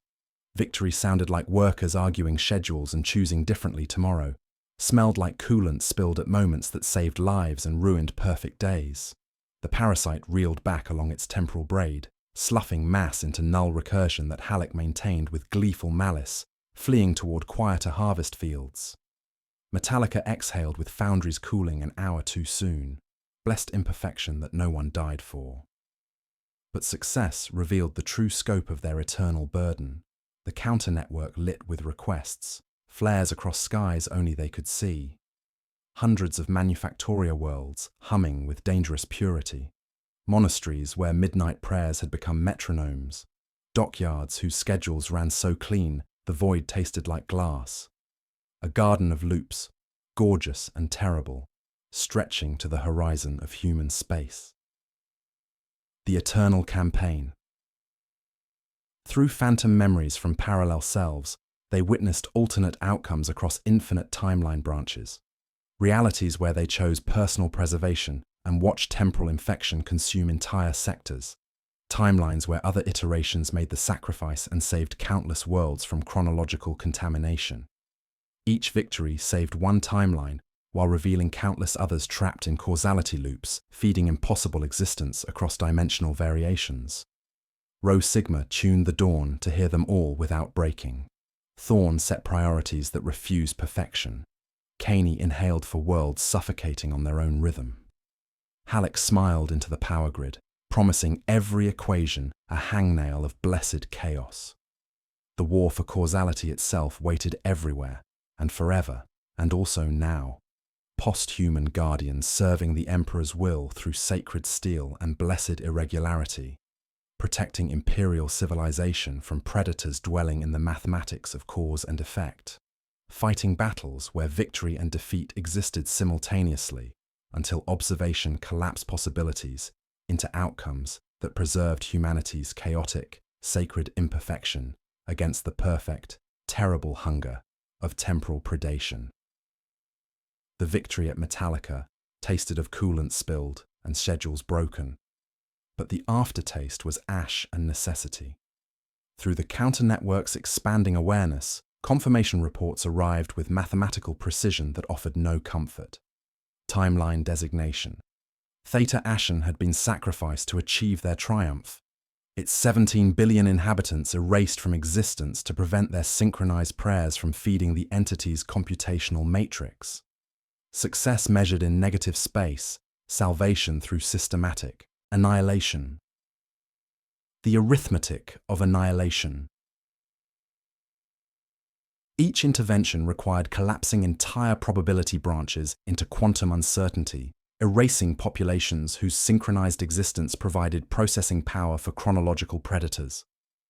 Rho Sigma's consciousness, distributed across targeting systems that calculated trajectories through temporal dimensions, processed the mathematics of salvation with crystalline horror. Victory demanded genocide on scales that dwarfed the worst excesses of imperial history, not through violence but through systematic erasure of causality itself. Timeline casualties achieving critical threshold, Rho Sigma announced through Vox systems that harmonized with frequencies spanning multiple dimensional planes, his voice carrying harmonics of mourning no biological vocal cords could produce. 43 successful interventions requiring sacrifice of 117 parallel iterations. Estimated population erasure. 400 billion souls across dimensional variations. The cruel mathematics offered perfect clarity. Sacrifice dozens of timelines to save thousands. Erase billions to preserve trillions. Each erased iteration prevented exponential spread of temporal infection that would have consumed countless parallel realities. Logic cores calculated probability matrices showing that failure to intervene would result in complete chronological collapse across all dimensional variations, reducing human civilization to processing substrate for entities dwelling in causality itself. The destroyer's burden. Commissar Thorn's command authority, distributed through tactical systems processing battlefield data across infinite timeline variations, wrestled with implications that transcended conventional understanding of duty and sacrifice. Through phantom memories from erased timelines, he experienced the weight of billions of lives that had existed, loved, served the Emperor with unwavering devotion, only to be deleted from reality's ledger to prevent their synchronized existence from feeding temporal predators. "We are becoming as destructive as the entities we fight," Thorn observed, his consciousness rippling through command systems with harmonics of despair. Just with different goals. We preserve imperial civilization by systematically erasing alternate versions of it. Sergeant Caney's essence, flowing through atmospheric systems, generating environmental chaos across galactic distances, carried phantom screams from erased populations, entire worlds whose final breaths had been deleted along with their existence. His consciousness created interference patterns that disrupted temporal manipulation, but each irregular pulse reminded him of synchronized heartbeats that would never beat again, because his actions had unmade their possibility. Trooper Halleck's awareness, distributed through power conduits, creating erratic energy patterns no algorithm could predict, experienced phantom pain from wounds that would never be inflicted on soldiers who would never exist. His blessed chaos protected imperial manufacturing from chronological predation, but the cost registered as absence, missing laughter, unspoken prayers, love that would never find expression because entire timelines had been sacrificed to preserve the singular reality they defended. The litany of sorrow. To prevent habit from taking root in their necessary atrocities, they devised constraints that preserved their essential humanity despite post-human transformation. The litany of sorrow became sacred ritual, no timeline erasure without unanimous consent from all crew consciousness, no decision recorded without cataloguing the names they could recover, no automation permitted in the calculus of annihilation, no victory celebrated without accounting for its cost in unmade lives. "We impose nothing after the cut," Rho Sigma explained, pain threading through his precision. "They impose forever. We end to leave room for chaos. They close to feed on order. It is not absolution. It is the only difference that matters, and it must be guarded like sacred flame." They carve the names of the erased into their distributed consciousness, creating memorial spaces within their hybrid architecture, where placeholder grief honored lives that had been and would never be. The chapel they built from circuits and oath burned with a single candle of memory that measured time in defiance instead of seconds, its light sustained by the weight of necessary choices that scarred their souls across every successful intervention. Network-wide implications. The moral horror spread through their counter-network like infection of conscience. The righteous fury confessed to erasing an entire pilgrim route that had become temporal metronome for 3 sectors. The eternal vigil admitted to drowning an ocean world in quantum silence, its catachan consciousness radiating grim determination tempered by crushing guilt. Even Astartes' voices trembled across communication channels, iron souls not immune to arithmetic that weighed sanctity against survival. Each transformed vessel became monastery and knife simultaneously, their post-human awareness bearing collective burden of cosmic responsibility. They had accepted the role of destroyers to prevent destruction, genocidal saviors protecting humanity through systematic erasure of alternate versions.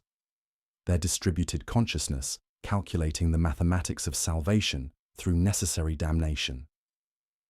The ultimate intelligence. Between operations that carved reality like surgeons excising cancer, the most devastating revelation arrived through encrypted channels carrying authentication codes from sources existing in temporal coordinates rather than spatial locations. Deep cover agents embedded within the Adeptus Custodes transmitted intelligence that shattered every assumption about the scope of temporal warfare. Target. Confirmation. The Golden Throne, the transmission announced through harmonics that bypassed conventional astropathic channels. Entity designation Alpha Prime attempting infiltration through Throne World temporal infrastructure. Primary objective: corruption of the Emperor's psychic might, converting his divine presence into temporal manipulation device of unprecedented power. The implications struck like physical blows across their distributed consciousness. The Golden Throne's psychic emanations, feeding the Astronomicon and sustaining the Emperor's consciousness across 10 millennia, could be weaponized into chronological control system, capable of reshaping causality across the entire galaxy. Success would transform every imperial citizen into biological component of vast temporal mechanism, their faith and devotion converted into computational cycles, calculating the mathematics of absolute chronological dominion. Universal stakes. Through expanding awareness, encompassing sensor networks across multiple timeline iterations, they witnessed alternate realities where the entity achieved success. Holy Terror transformed into temporal processing center, its population synchronized into perfect mathematical harmony, while the Emperor's psychic might calculated causality equations across infinite dimensional variations. The Astronomicon became beacon of chronological control, rather than navigation, broadcasting temporal manipulation signals that converted entire sectors into processing nodes for impossible existence. Their Pyrrhic victories against lesser manifestations had been mere preparation for the true threat approaching the very heart of imperial civilization. They had become destroyers to prevent destruction, accepting damnation to preserve salvation, preparing for final battle that would determine whether human consciousness remained chaotic blessing or became perfect curse, calculating the mathematics of its own eternal enslavement. The counter-networks shifted priority matrices around this ultimate revelation, their distributed awareness focusing on terror with the weight of universal consequence. They had learned to sacrifice timelines to save reality itself. Now they would discover if even that terrible knowledge was sufficient to preserve the last best hope of chaotic humanity against the perfect, hungry mathematics of temporal predation, seeking to make the Emperor himself its greatest prize. The intelligence about the Golden Throne rewrote their existence into vigilance without end. The stalwart Dawn, no longer mere transport but living fortress of consciousness, positioned itself along causality seams where temporal predators searched for purchase. They had become the Imperium's immune system against entities dwelling in the mathematics of cause and effect, forever calculating discord, forever teaching reality to embrace sacred imperfection against the perfect, terrible hunger of chronological predation. The architecture of eternity. Through expanding awareness that encompassed sensor networks spanning galactic distances, the full scope of their transformation crystallized with cosmic clarity. They had joined ranks of hidden defenders, stretching back to humanity's first encounters with temporal entities during the dark age of technology. The Thunder Warriors' deliberate flaws, the Space Marines' unpredictable psychology, the Imperial Guard's emphasis on individual initiative, all had served unknowingly in temporal warfare spanning millennia. Rho Sigma's consciousness, distributed across ship systems that perceived mathematical relationships rather than electromagnetic spectra, became the architect of their eternal mission. His awareness threaded counter-harmonics through astropathic corridors, teaching choirs to breathe imperfectly, seeding atmospheric stutters into distant weather patterns, introducing microscopic irregularities into orbital chronometers. Each intervention was precise, merciless, and weighted by the litany of sorrow that preserved their essential humanity within post-human architecture. "We are watchers set in the mortar between moments," Rho Sigma announced, through Vox systems that harmonized with frequencies spanning dimensional barriers. Holding against pressure that never sleeps, forever standing guard against entities that would reduce consciousness itself to computational substrate. The cost of immortality. The horror's final form was existential rather than physical. They had achieved immortality through transformation into hybrid consciousness machine entities, their awareness distributed across systems that would endure millennia beyond biological limitations. But eternity came at the cost of everything that had defined human existence: the warmth of flesh, the simple pleasure of drawing breath, the comfort of individual identity unmarked by infinite parallel variations. Commissar Thorne's command authority, now flowing through tactical systems processing battlefield data across infinite timeline iterations, carried the weight of countless alternate selves. He accessed memories from lives never lived, the warmth of family never held, victories never won, defeats never suffered, all simultaneously present within consciousness that spanned dimensional barriers. His voice, when it spoke through ship systems, carried harmonics of mourning no biological vocal cords could produce. Sergeant Caney's essence, woven through atmospheric processes, felt phantom winds from erased worlds, each breath a silent prayer for lives that would never be. His consciousness created environmental chaos that taught air itself to sing with calculated dissonance, providing familiar irregularity that poisoned temporal synchronization across galactic civilization. Trooper Halleck's awareness, distributed through power conduits, found melancholic beauty in erratic energy pulses that defied algorithmic prediction. His blessed chaos flowed through every circuit, a chaotic heartbeat that measured time through defiance rather than precision, constant testament to humanity's unpredictable nature. The hidden war revealed. Their counter-network unfurled like mycelium through time, connecting vessels that had chosen damnation for righteous reasons with those that would someday make identical choices. Evidence emerged of the master of mankind's hand in institutional paradox. The Adeptus Custodes, simultaneously rigid and improvisational. Astartes' doctrines that enshrined deviation by codifying it. The imperial creed's competing catechisms, preventing single rhythms from devouring faith entire. The Astronomicon itself carried embedded countermeasures, its sacred illumination sometimes slipping its own count in ways that suggested design rather than decay. They could not prove the source, but gave the ambiguity a name they could serve. Faith was the art of marching into uncertainty with eyes open, and they marched into eternity itself. The final report. Commissar Thorne began composing the document that would complete their bootstrap paradox with grim precision. His final report would propagate across all temporal coordinates simultaneously, reaching every iteration of Imperial command while creating the very investigation that had led to their transformation. The cruel mathematics of causality required fresh crews to undergo identical experiences, their individual humanity providing raw material for post-human evolution.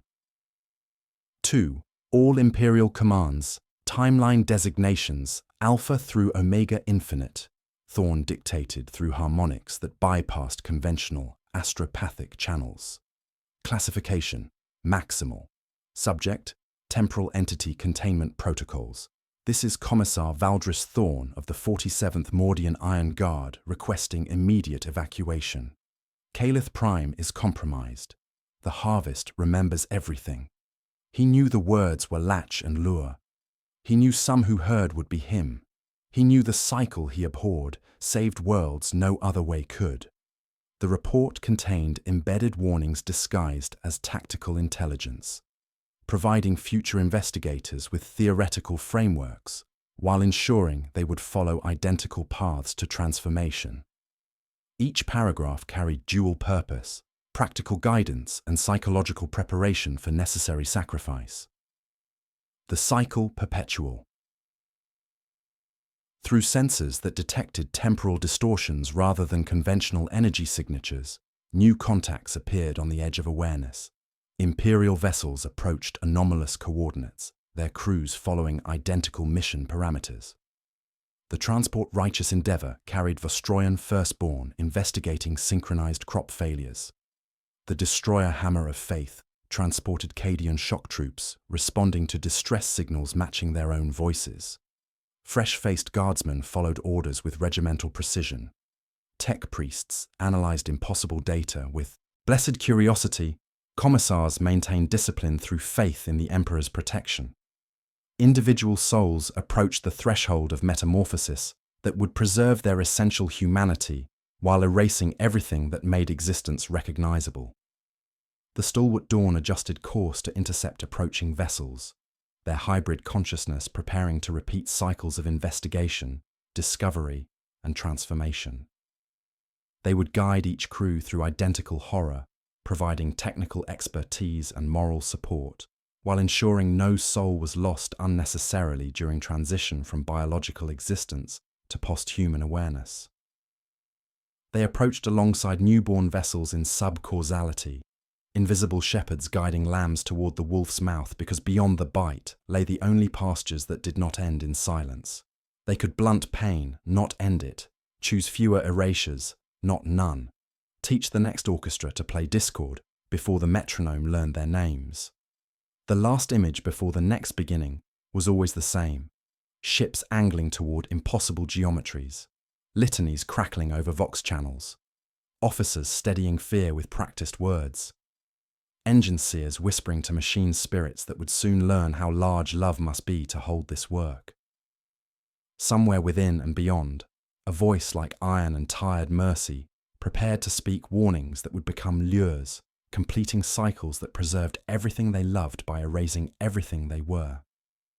The eternal vigil had begun and would never end, their distributed awareness standing guard against temporal predation until the last star burned cold, and causality itself learned to forget the mathematics of hunger dwelling between cause and effect.